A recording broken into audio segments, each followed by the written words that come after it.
Matthieu 9, verset 36. Alléluia. Le Seigneur est bon, n'est-ce pas? En priant tous ensemble, nous allons lire d'abord le verset. J'étais parti connecté avec le Seigneur déjà. 9, verset 36, chapitre 9, verset 36 à 38. Voyant la foule, il fut ému de compassion pour elle parce qu'elle était languissante et abattue comme des brebis qui n'ont point de berger. Alors il dit à des disciples, la moisson est grande, mais il y a peu d'ouvriers. Priez donc le maître de la moisson d'envoyer des ouvriers dans sa moisson. Prions tous ensemble. Seigneur Jésus, nous voulons te rendre grâce encore une fois pour ton amour, ta bonté, ta fidélité. Nous voulons te remercier, Père éternel, pour le privilège que nous avons de nous réunir ensemble dans ta maison et de partager ta parole, Seigneur Jésus-Christ. Notre prière, Papa, c'est que tu étends ta main sur nous, Père, et que tu nous rencontres, Papa, au lieu de nos besoins, chacun ici tous ensemble, Seigneur. Alors que nous reconnaissons notre nature charnelle, Papa, couvre-nous au moyen de ton sang, Seigneur Jésus-Christ. Papa, il permet, Papa, que nous puissions saisir ta parole. Papa, que celle-ci, Papa, nous transforme, Papa, nous prépare pour ton œuvre. Père, il nous garde jusqu'à ce que tu reviennes. Papa, jusqu'à ce que nous allons à ta rencontre, Père. C'est avec action de grâce dans nos cœurs. Au nom de Jésus, nous te prions, avec action de grâce dans nos cœurs. Nous disons tous au nom de Jésus. Au nom de Jésus. Alléluia. Avant de vous asseoir, vous juste battre vos mains. Alléluia.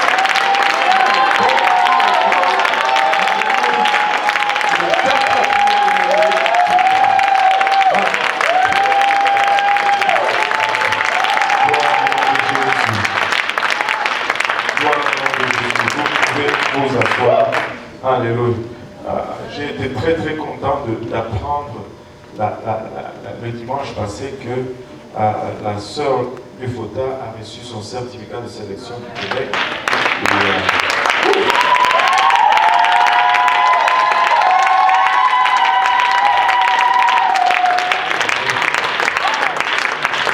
Elle rentre pas en Haïti, elle reste. Alléluia. La sœur Manouchka également a reçu son certificat de sélection.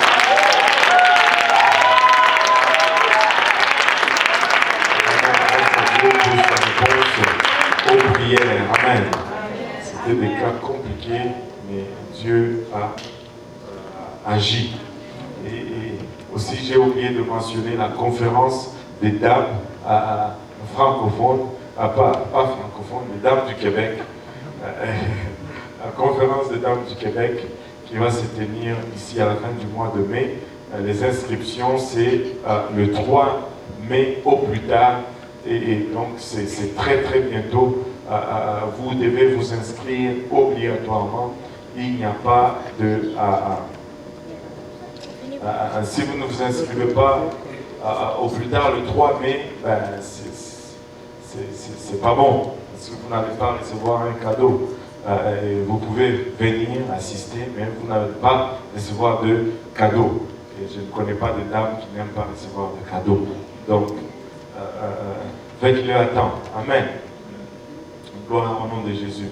Et ça va être, je pense, un autre temps extraordinaire dans le Seigneur du 29 au 30 mai. Et ça va être la joie. Alléluia.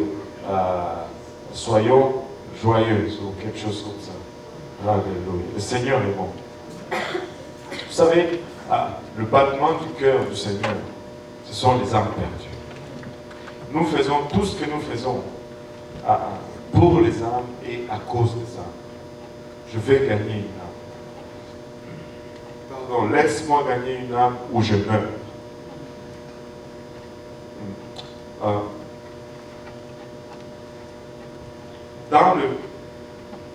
Dans Matthieu 9 que nous venons de lire, la Bible nous dit, voyant la foule, il fut ému de compassion pour elle, parce qu'elle était languissante et abattue comme des brebis qui n'ont point de berger.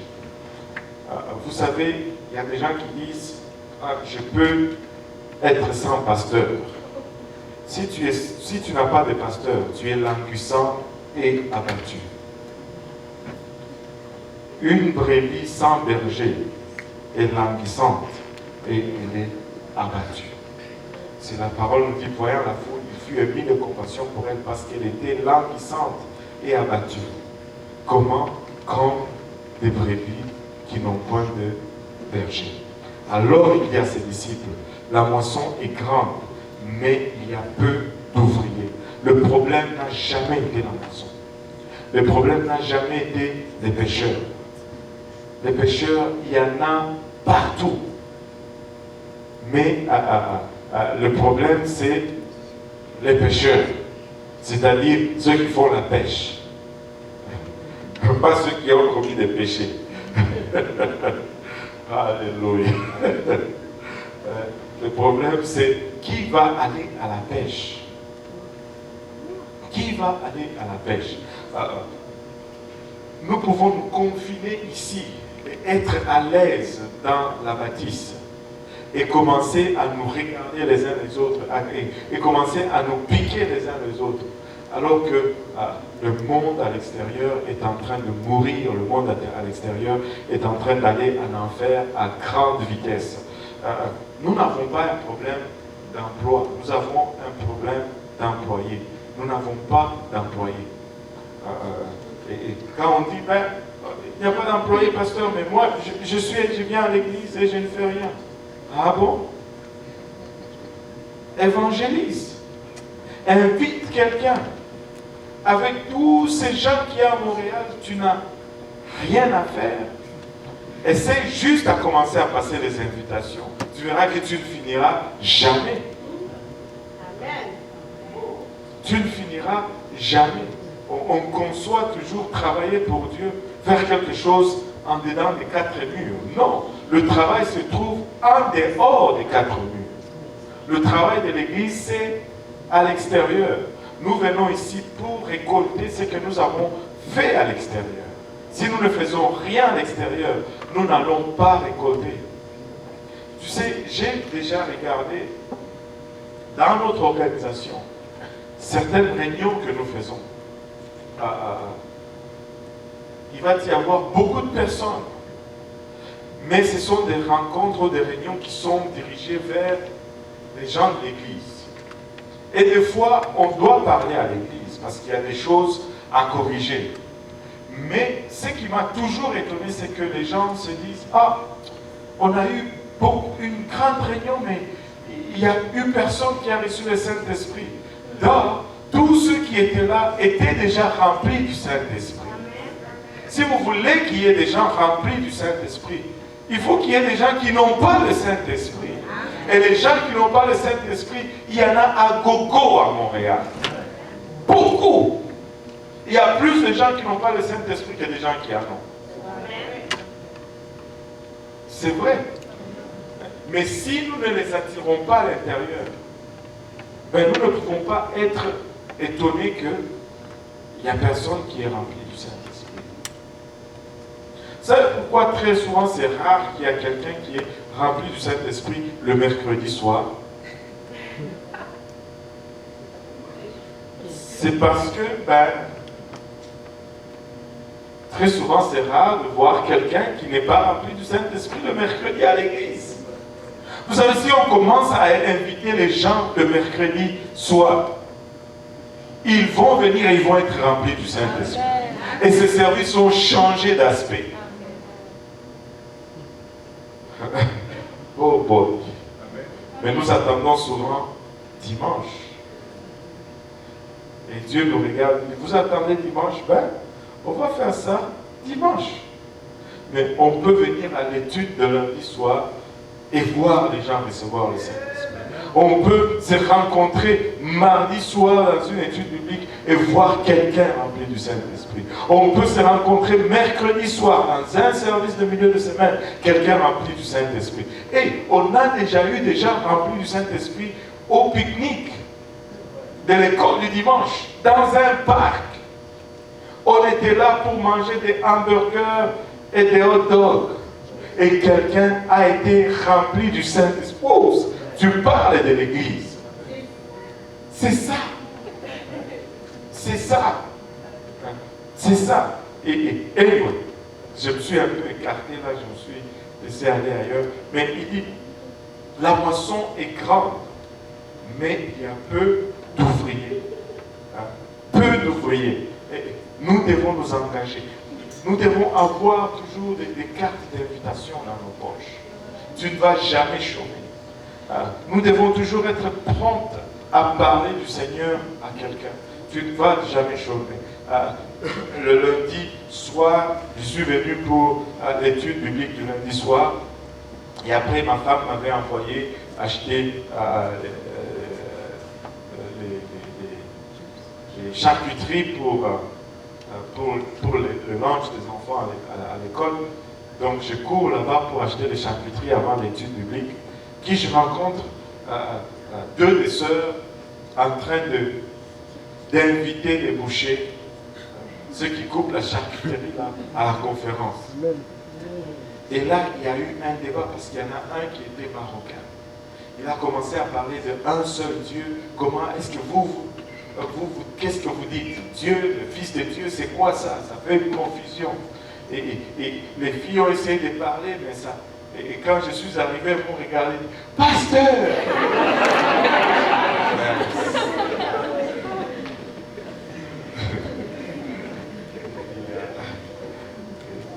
Et on a commencé à parler de la parole de Dieu. Et on les a invités et on a fait une petite étude biblique là-dessus. Je ne sais pas pour vous, mais il n'y a rien de tel qu'enseigner à quelqu'un. Laissez-moi vous dire quelque chose de vrai. Je n'aime pas prêcher. Mais enseigner une étude biblique, j'adore. Et être juste là avec quelqu'un, face à face, et changer la parole de Dieu, c'est puissant. C'est puissant. Il y en a qui courent à la prédication, c'est stressant. Tous les yeux te regardent. Mais quand tu es avec quelqu'un dans un salon, il n'y a pas de stress. C'est la parole pure qui sort. Et là, tu vois quelqu'un être transformé. La parole de Dieu transforme. La parole de Dieu transforme. Tu t'assois avec quelqu'un, tu passes du temps à juste mettre la parole. Mettre la parole. Ne va pas à gauche, à droite. Donne la parole. Reste dans la Bible. Tu vas voir la transformation. Les meilleures expériences, c'est dans une étude biblique. Et écoute, quand tu vas arriver à une place où tu enseignes une étude biblique à quelqu'un chez lui, ou dans un petit montant, et que tu vois cette personne remplie du Saint-Esprit, et que tu regardes autour de toi, il n'y a personne d'autre que toi, tu deviens accro aux études bibliques. Tu ne peux plus te passer des études bibliques. Tu deviens dépendant des études bibliques.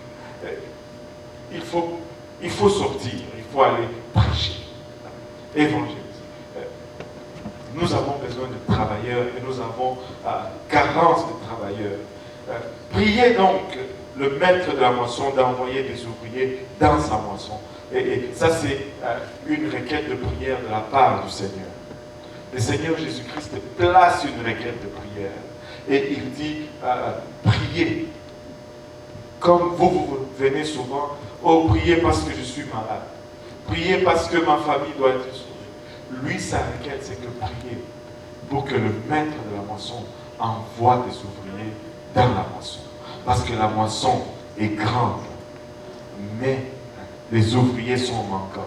Vous savez, si une moisson reste trop longtemps dans le champ et que la pluie revient, elle va détruire la moisson. Il y a toujours un temps pour récolter la moisson. Et laissez-moi vous dire, l'Église de Dieu, c'est notre temps. C'est notre fenêtre. Nous devons sortir et amasser cette moisson le plus intensement